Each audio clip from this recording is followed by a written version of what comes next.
सतगुरुदेव की जय। बंदी छोड़ कबीर साहेब की जय।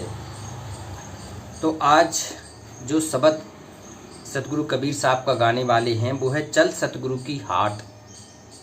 हाट होता है जहाँ सतगुरु सत्संग करते हैं, जहाँ सतगुरु प्रवचन देते हैं।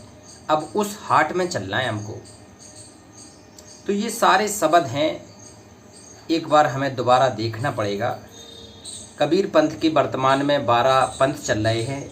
तो सभी जो पंथ में भगत भाई हैं, शिष्य हैं, कबीर साहब के जो इष्ट मानते हैं, इनको एक बार देखना पड़ेगा कि इन शब्दों के माध्यम से हमारे सतगुरु ने हमें क्या सीख दी है।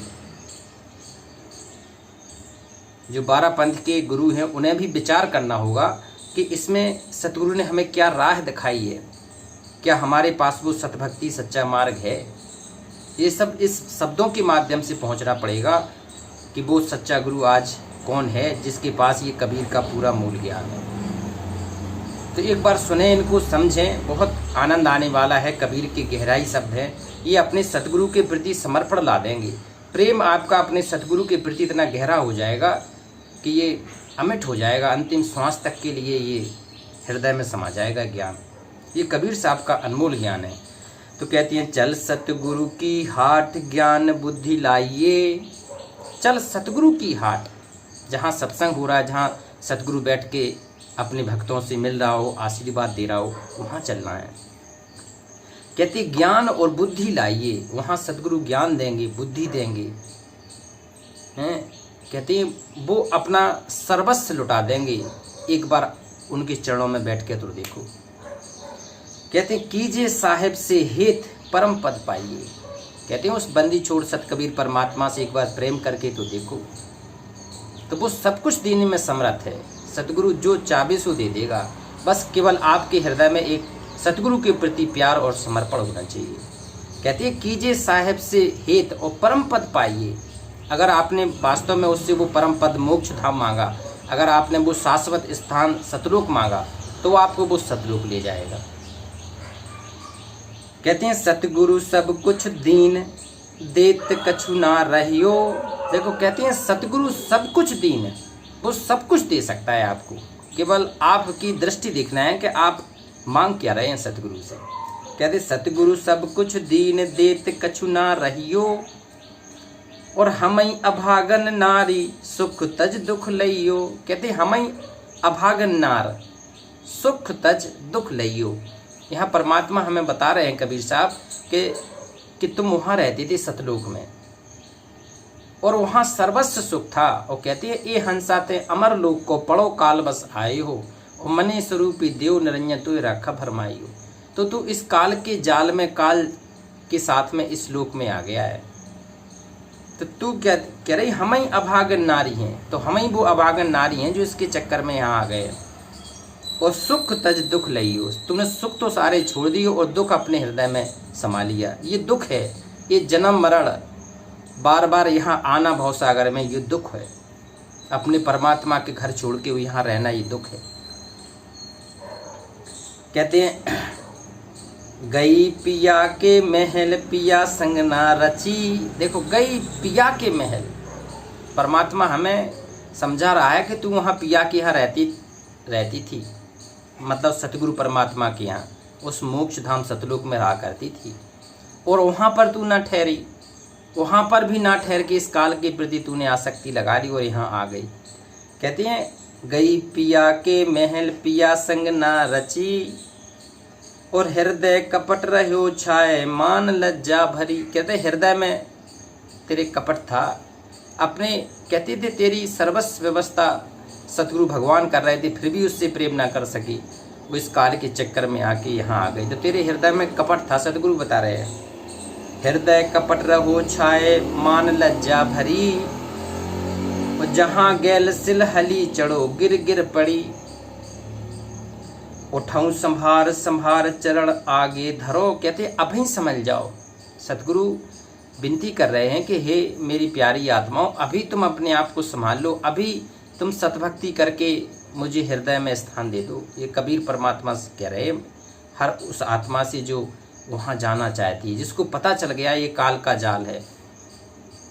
तो कह रहे उठई संभाल संभार चरण आगे धरो, कहती अपना अब एक कदम आगे बढ़ा लो। इस जीवन का मूल उद्देश्य समझो क्या है। इस जीवन का मूल उद्देश्य है मोक्ष कराना, उस परम पूज्य स्थान में जाना जहाँ की कहते हैं कड़कड़ में उस सतगुरु का तेजमय है। वहाँ सतगुरु स्वयं विराजमान है, तीसरी मुक्ति धाम में, सतलोक में शाश्वत है। वो भगवान है, कहते हैं कर नैनो दीदार महल में प्यारा है। वो साकार रूप में भगवान बैठा है वहाँ पे।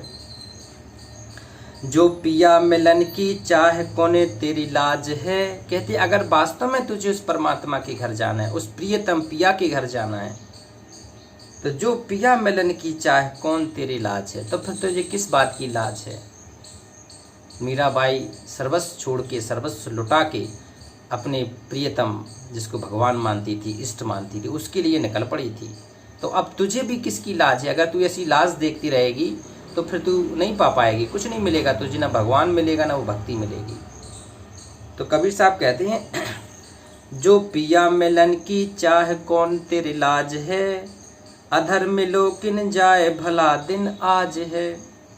तो वो सबसे बढ़िया दिन है कि आज है वो। काल करते सो आज कर, आज करते सो अब, और पल में परलय होए गई फिर बहुर करेगी कब। तो जो काम तुझे भक्ति का करना है वो आज से ही शुरू कर दे। भला भला बना संजोग प्रेम का चोलना, तन मन अर्पो शीस साहिब हंस बोलना। देखो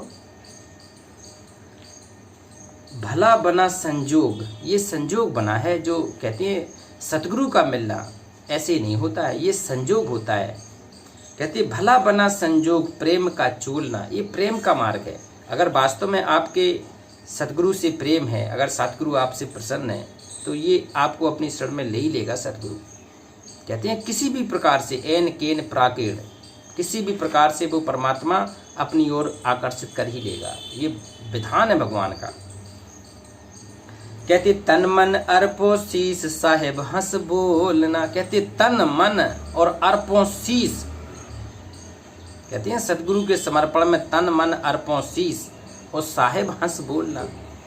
साहेब के साथ में अब हंस बोलना है हमें। तन मन अर्पो शीस साहेब हंस बोलना। जो गुरु रूठे होए तुरंत मनाइए। कहते हैं एक शिष्य का कर्तव्य है, भगत का कर्तव्य है कि आपके गुरु आपसे रूठे हैं। रूठते क्यों हैं गुरु? आपकी कमियों को देख के रूठते हैं। जो ज्ञान देते हैं उस पर अगर कोई भगत खरा नहीं उतरता है तो उसकी अज्ञानता पर रूठते हैं, डांटते हैं, फटकारते हैं कि ये सही राय पकड़ ले।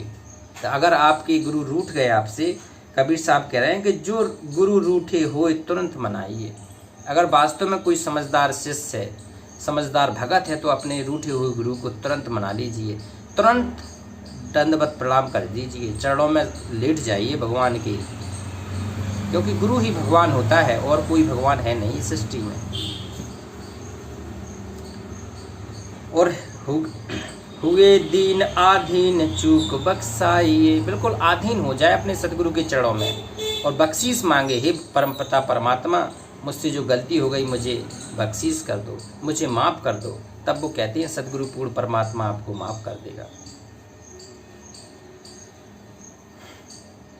जो गुरु होए दयाल दया दिल हेर है। अगर आपका गुरु सतगुरु है, दयाल है, तो वो तुरंत माफ़ करके अपने सीने से लगा लेगा, तुरंत सीने से लगा लेगा कि मेरा बच्चा आ गया मेरे पास। क्योंकि वो जब इतना संघर्ष करता है, एक एक जीवात्मा के लिए संघर्ष करता है, एक एक हंस आत्मा के लिए संघर्ष करता है कि कोई एक भगत तो मेरा सतलोक जाने को तैयार हो जाए। ये काल का ऐसा सूक्ष्म जाल है कि एक भी तैयार नहीं होता है, बड़ी मुश्किल में, क्योंकि अरबों में कोई हंस हमारा हो ही रहे। तो इतना संघर्ष सतगुरु भगवान को करना पड़ता है। ये काल का जाल इतना समझना आसान नहीं है। हर भगत को लगता है कि मैं ठीक हूँ, ये लेकिन वो काल इतना तेज है, वो अपने सूक्ष्म जाल में फंसा लेता है और भगत को नहीं समझ में आता है।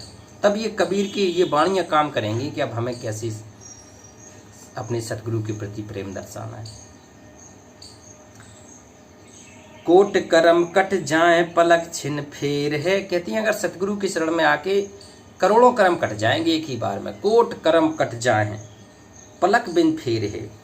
और कह कबीर समझाए समुझ हृदय धरो। यहाँ कबीर परमात्मा समझा के कह रहे हैं, कह कबीर समझाए समझ हृदय धरो, ये वाणियां अब तुम अपने हृदय में धर लो। और जुगन जुगन करो राज अस दुर्मति पर हरो। कहते हैं श्वेत सिंहासन दे युग युग राज कराऊंगा मैं वहां पे। इसलिए परमात्मा कह रहे हैं युगन युगन करो राज, सतलोक में पहुंच के युगों युगों तक राज कर लो वहां पे। और अस दुर्मति पर हरो, अपनी दुर्मति दूर करके सतगुरु के चरणों में समर्पित करके उसके धाम सतलोक चलो।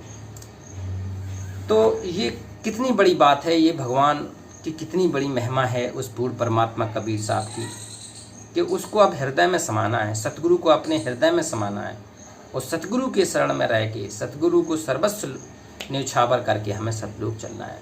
तो एक बार उस पूर्ण ब्रह्म परमेश्वर का जयकारा लगाएंगे। बंदी छोड़ सतगुरु कबीर साहेब की जय।